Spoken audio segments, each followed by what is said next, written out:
I welcome you all to this very important meeting of the National Commission on Population. At the outset, I must thank each one of you for accepting our invitation to be members of this very important commission. We have an important task to address, and I urge everyone to pay the highest attention to the issues at hand. One of the key challenges facing India today is stabilizing our population. A population which stood at 36 crores in 1951 is now around 120 crores. Current trends indicate that it is expected to touch 140 crores by 2026. By all estimates, we will end up as the world's most populated country in the next few decades. While we all can agree that human resource is an invaluable asset in economic and social development, there are limits to the population that our environment can sustain in the long run, particularly in view of our desire to achieve higher standards of living. Therefore, sustainability of development processes requires a degree of population stabilization. However, we must not mistake population stabilization to be population control. There is widespread consensus that population stabilization entails a holistic, comprehensive approach towards education and health care, particularly of our women and children. Investment in comprehensive health care coupled with a wider development policy addressing the educational and economic needs of our population together with raising the social status of our women must be the key to any population stabilization strategy. Improvement in health indicators must be understood to be interlinked with indicators for literacy, water supply, sanitation, nutrition, housing, and incomes. In this context, I believe that unless our population policy is integrated with our wider development policy, it can never achieve the objective of population stabilization within a reasonable time frame.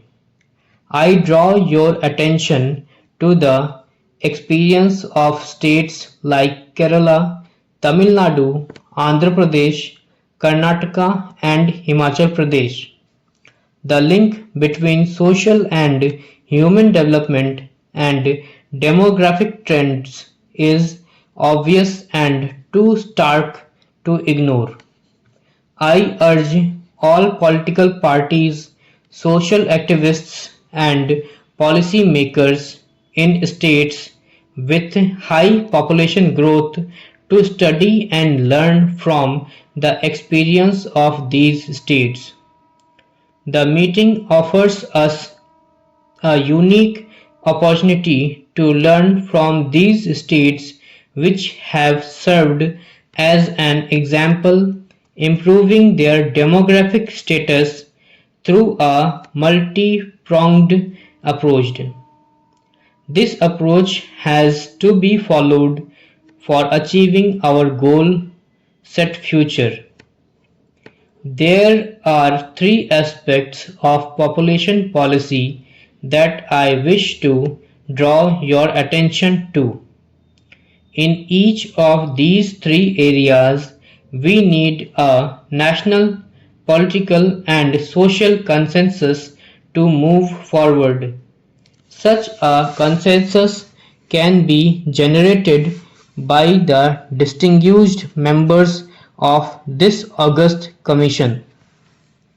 First, there has to be a concerted campaign focusing on issues related to welfare of girls and young mothers. We need to invest in educating the girl child and improving her health and social status. We need to empower adolescent girls and young women so that they can make informed choices about their lives and the size of their families. This empowerment played a critical role in accelerating the demographic transition not just in states like Kerala and Tamil Nadu but across the world. Surveys indicate that even now, over half of our young women get married below the legal age of 18 years. They do not have information or easy access to contraception of any kind. This has contributed to the demographic pattern of too early, too frequent, and too many children. This is more prevalent in demographically weaker states. We need to address this problem. Our government is committed to the full social and economic empowerment of our women. We have already taken several steps, both legislative and administrative, to widen social opportunities and guarantee the economic rights of women. We are firm in our commitment to gender equality and women's empowerment. This is an important policy plank of our government. You should have no doubt about our commitment in this regard. We also need to understand the role played by the families as an effective social safety net. In a country where credible social safety nets are absent, it is children who form the main pillar of support to their parents in their old age. This, coupled with high infant mortality rates, compels families to have more children. Having an effective old age care system along with a focused drive to reduce infant mortality rate will, I believe, reduce the incentives of having large families.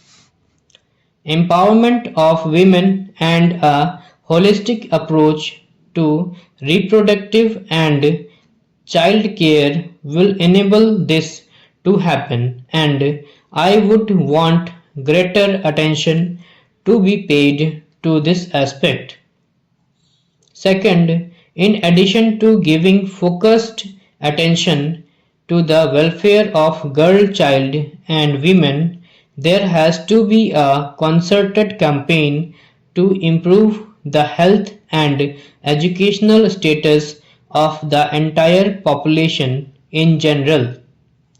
This is particularly important in the less developed regions of our country. While regional imbalances are inherent to large continental countries, in our case, the less developed regions also happened to be more densely populated and are critical determinants of the overall demographic status of our country.